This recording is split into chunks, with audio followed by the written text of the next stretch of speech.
घणा माण्हू चवंदा आहिनि त दुआ क़बूल न थी थिए, मुश्किल दूर न थी थिए। हिकु भेरे हज़रत मूसा कलीमुल्लाह अला नबीना वाली सलातो सलाम जन हिकु शख़्स खे ॾिठो रोई रहियो हो, या अल्लाह मुंहिंजी दुआ क़बूल कर, या अल्लाह रोई रहियो हो, सुॾका भरे रहियो हो।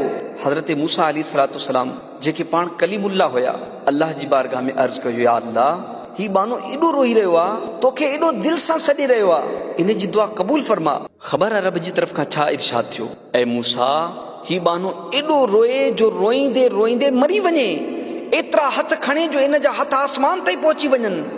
ऐं मूसा मूंखे इन जी दुआ नाहे क़बूल करणी। हज़रत मूसा अर्ज़ कयो, या अल्लाह छा सबब आहे? इरशाद थियो, ऐं मूसा सबब ही आहे जेका शइ ही खाए थो उहा हराम आहे, ऐं जेको पाए थो उहा हराम आहे। असां ग़लति रस्ते ते हलिया वियासीं न।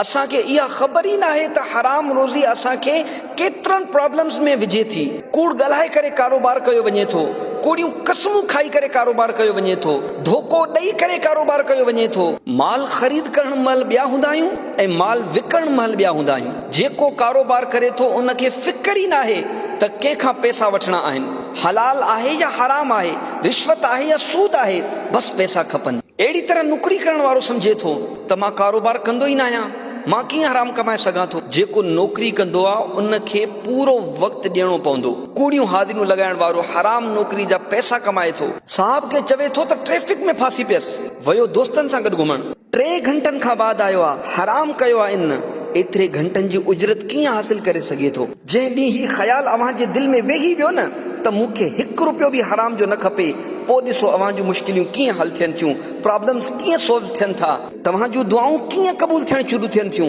मुंहिंजे हथ में जेको पैसो अचे पियो इहो हलाल आहे या हराम आहे। सिंधी सोशल मीडिया पेज खे लाइक कयो, फॉलो कयो ऐं शेयर कयो।